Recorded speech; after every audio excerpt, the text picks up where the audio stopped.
se eu te dissesse que a burrice no Brasil não é acidental, mas parte de um jogo muito bem armado, e você tem jogado errado esse tempo todo. A burrice no Bostil não é apenas o erro do dia a dia, é a própria forma que os brasileiros vivem a própria vida. Mas como vencer esse jogo? É isso que eu vim responder nesse vídeo. Pode me chamar de Lucan. Antes de começar, eu devo te alertar. O que você vai encontrar nesse vídeo pode e vai soar ofensivo pra você. Eu não quero ninguém magoadinho nos comentários dizendo que se sentiu ofendido, porque eu não vou poupar palavras. Por isso, caso você seja sensível, eu espero que você fique até o final se você conseguir. Eu te desafio a ficar até o final. Eu te garanto, vai valer a pena. Para entender o Botileiro como indivíduo, precisamos mudar o nosso foco para a sociedade, ou melhor, a cultura do Bostil. E com isso precisamos partir do começo, que influencia muito mais do que você imagina o comportamento de um povo. Imagina uma energia invisível, capaz de penetrar na sua mente, no seu corpo e até na sua alma. Não é eletricidade, não é tecnologia, mas é algo que você consome todos os dias, quase sem perceber às vezes. Música. Eu sei, pode parecer maluquice à primeira vista, mas eu te pergunto, você nunca sentiu uma mudança de humor ao ouvir uma música, uma euforia, uma tristeza, uma animação? Mas saiba que a música, além dela desempenhar um papel crucial na sociedade, ela carrega um poder que não é falado hoje. E você não precisa acreditar apenas nas minhas palavras. Para entender melhor isso, a gente precisa voltar. No palácio do reino de Lu, o sol dourava os telhados, enquanto o som de harpas e flautas ecoava nos corredores. O grande filósofo Confúcio fora convidado para uma audiência com o imperador, que desejava discutir questões culturais que agitavam o reino. Ao chegar ao grande salão, Confúcio viu o imperador sentado em um trono ornado, com um olhar perturbado. Imperador, Confúcio, meu velho amigo, sente-se. Preciso de sua sabedoria. Hoje recebi viajantes de terras distantes. Eles trouxeram instrumentos que nunca vi e músicas que nunca ouvi. Confesso, seus sons me intrigaram, mas algo em mim hesita em aceitá-los. Confúcio inclinou-se em respeito e sentou-se diante do trono. Seus olhos brilhavam com calma, mas havia uma gravidade em seu semblante. Confúcio, majestade, o som da música é mais do que uma melodia. É a respiração de uma cultura, a extensão do espírito de um povo. A música que ouvimos molda a alma de quem somos e o caráter de quem governamos. Diga-me, que emoções essas melodias estrangeiras despertaram em Vossa Alteza? O imperador fez uma pausa, como quem busca as palavras certas. Imperador. É estranho, Confúcio. Os sons são vívidos, quase sedutores. Meu coração acelera ao ouvi-los, mas ao mesmo tempo sinto uma inquietação. Não consigo explicar. Confúcio pousou as mãos sobre os joelhos, em um gesto de ponderação. Confúcio, majestade, a música pode ser um reflexo de virtudes ou vícios. Uma melodia harmoniosa inspira ordem, disciplina e bondade. Mas uma música caótica, mesmo que atraente, pode semear a desordem no coração de um homem.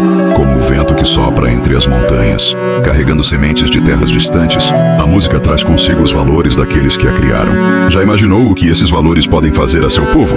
Antes que o imperador pudesse responder, o som dos instrumentos estrangeiros ecoou ao longe. Era uma melodia vibrante, diferente de tudo o que já se ouvira no reino. Entraram os viajantes, exibindo seus instrumentos estranhos, e começaram a tocar diante do imperador Ed Confúcio. Confúcio, majestade, permita-me fazer uma observação. Esta música que ouvimos é como a água de um rio turbulento. A princípio, sua força impressiona, mas com o tempo, ela desgasta as margens e arrasta tudo o que encontra pelo caminho. Ela não honra a tradição, não eleva o espírito. Pelo contrário, ela seduz, desarma e eventualmente destrói. O imperador franziu o senho, refletindo sobre aquelas palavras. Imperador. Então, o que sugere Confúcio? Proibimos a música estrangeira. Mantemos nossos portões fechados para tudo o que vem de fora. Confúcio balançou a cabeça com suavidade. Confúcio. Não, majestade. Não sugiro a proibição, mas o discernimento. Uma nação forte não é aquela que rejeita o novo, mas aquela que sabe absorver o que é, virtuoso e repelir o que é destrutivo. Ensine vosso povo a ouvir com o coração, a reconhecer o que eleva a alma e o que a degrada. Só assim, a harmonia do vosso reino será preservada. Essa história, apesar dela não ter ocorrido com essas exatas palavras, ela é em essência verdadeira, com o posicionamento de Confúcio sendo bastante claro contra a música de estrangeiros. Porque nessa história, que foi baseada num relato que eu encontrei de um livro chamado O Poder Oculto da Música, ele mostra muito como Confúcio acreditava que a música poderia influenciar diretamente o caráter das pessoas, e até o destino de nações inteiras. Ele condenava essas músicas que eram corruptíveis, e exaltava melodias que promoviam uma certa harmonia e virtude. A frase, se alguém deseja saber se um reino é bem ou mal governado, examine a qualidade da sua música. Isso resume muito bem a visão dele sobre o impacto cultural e político na música. Mas não se engane nisso, em pensar que ele estava sozinho nessa. Aristóteles, Platão, eles já falavam sobre essa questão da música.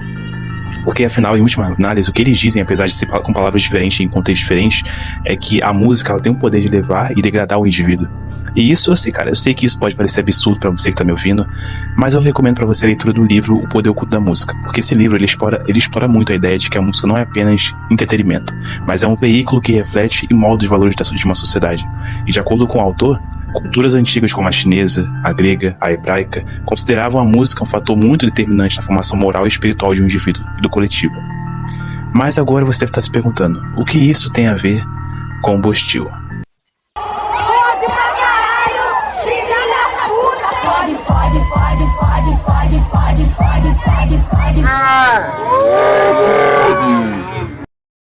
Ah, meu Deus do céu.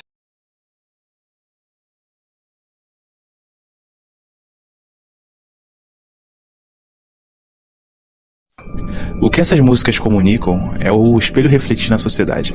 A sociedade bostileira, ela consome esse tipo de música e ela age como criaturas grotescas, incapazes de falar uma frase sem soltar uma gíria. Pois na prática, músicas bostileiras são superficiais, elas refletem os valores do povo, fazendo-os agir como seres irracionais. Um bom exemplo disso é o sertanojo, que é um estilo musical chamado sertanejo. Isso nem deveria ser chamado de música. A boiada que gosta de ficar escutando essas músicas que glamorizam a vida de corno, a traição, isso se conecta muito com o que foi apresentado antes.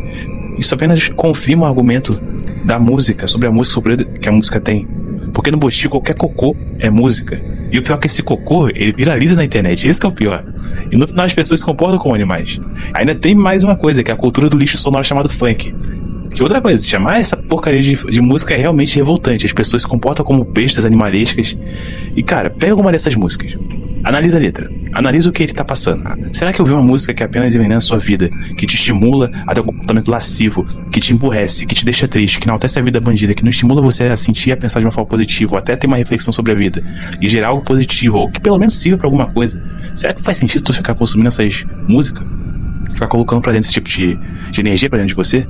Agora eu quero que você faça um outro exercício de pensamento. Pega o público que consome esse tipo de coisa, esses funkeiros, esse sertanojo, eles se comportam de forma completamente patética, que é digno de pena e desprezo. E não se engane, achando que isso se limita apenas no funk lixo, ou ao sertanejo, o sertanojo, na verdade.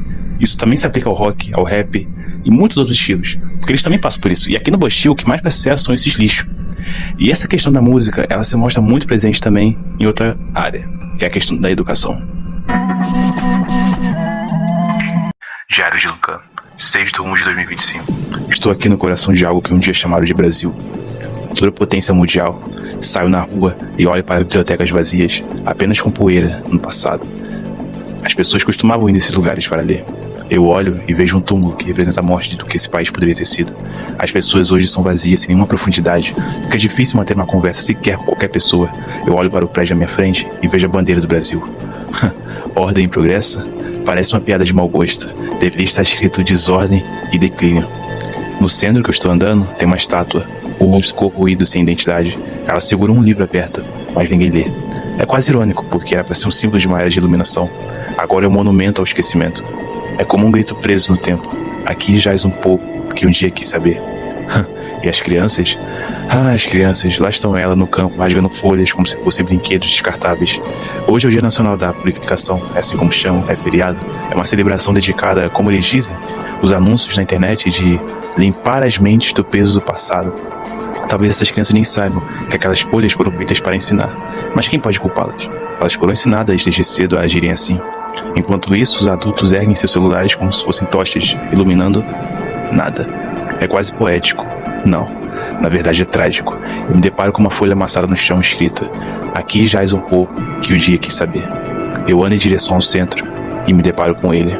Eu vejo ele, o feiticeiro da ignorância, com a cara toda maquiada como de um palhaço. Ele diz: por que aprender se podemos nos entreter? Por que questionar se podemos obedecer?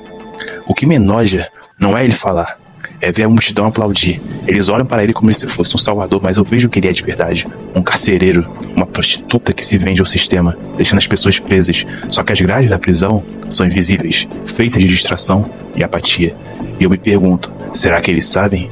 Será que percebem que o feitiço está transformando todos em servos do esquecimento? Ou será que no fundo já desistiram de lutar? Será que não percebem que desde os tempos antigos davam pão e circo para manter o povo distraído e dócil? Eles são ensinados desde cedo a viver como escravos. Eles acreditam ter alguma liberdade, mas na prática, eles não questionam nem as próprias crenças. Mas isso nem se compara como agem diante dos ídolos. Eles adoram, não ideias, nem conceitos. Eles adoram pessoas. Não qualquer pessoa, é claro. Apenas aquelas que os fazem sentir alguma coisa, qualquer coisa que os distrai do vazio gritante da própria existência. Aqui os ídolos não são forjados pela virtude ou pela inteligência. Não, não. Aqui eles são esculpidos pela mediocridade. Eles veem um jogador de futebol que não sabe juntar duas frases, mas é tratado como filósofo. Eles veem um influenciador digital que vende sorte como se fosse mérito. Eles são a encarnação perfeita do feiticeiro da ignorância. Não precisam dizer nada, só precisam de existir.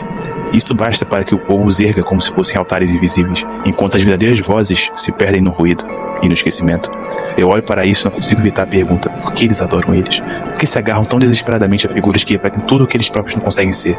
A resposta é dolorosa, mas óbvia. Idolatrar é mais fácil do que pensar. É mais fácil seguir do que questionar. Quando se ergue alguém num pedestal, você não precisa subir, só precisa assistir. Mas o perigo não está na adoração em si, está na cegueira que ela traz. O ídolo não precisa ser correto, ele não precisa ser justo, ele só precisa existir. E o povo segue, é um pacto silencioso. Você nos distrai e nós não questionamos. Mas o preço é alto, porque enquanto eles aplaudem, enquanto gritam, enquanto se ajoelham, o tabuleiro é manipulado. As peças continuam se movendo. E os verdadeiros senhores desse jogo sabem que um povo que adora é um povo que nunca lidera. Isso não começou agora. Sempre foi assim desde que o primeiro líder descobriu que o medo e a adoração são armas mais poderosas do que a espada. Quando você convence um povo de que eles precisam de alguém para guiar seus passos, eles nunca aprendem a caminhar sozinhos.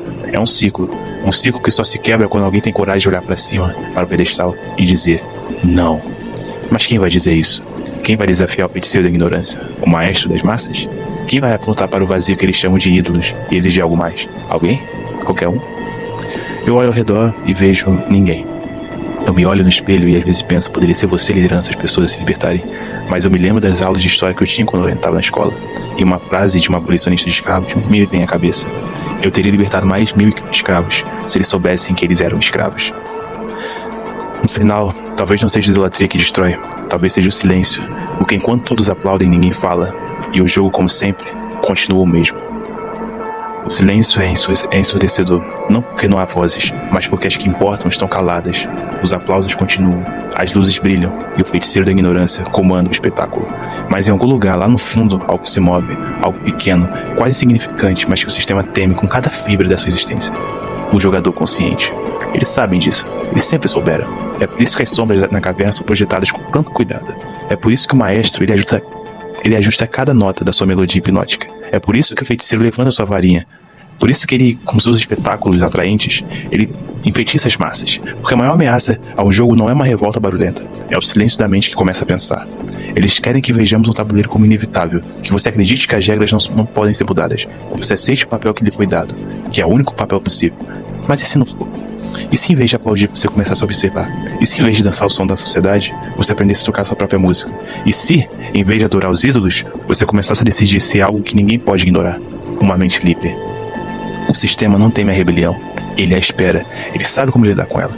Mas o que o sistema não sabe enfrentar é a consciência. Um jogador que entende as regras pode começar a manipulá-las. E quando isso acontece, o jogo nunca mais é o mesmo. O que eles não querem que você saiba é que o sistema é uma ilusão. As sombras na caverna não têm substância. A melodia do maestro, ela apenas é um ruído. Se você prestar atenção o suficiente no feiticeiro, o feiticeiro só tem poder porque você continua aplaudindo. Eles têm medo. Medo de que você perceba que eles não precisam, que você não precisa deles. Que o tabuleiro, as regras, até os próprios ídolos que eles criam pra você idolatrar eles, tudo isso só existe porque você continua jogando o jogo deles. Agora você tem uma escolha. Você sempre teve. Pode continuar assistindo, aplaudindo, dançando ao som que não é seu, ou pode começar a questionar.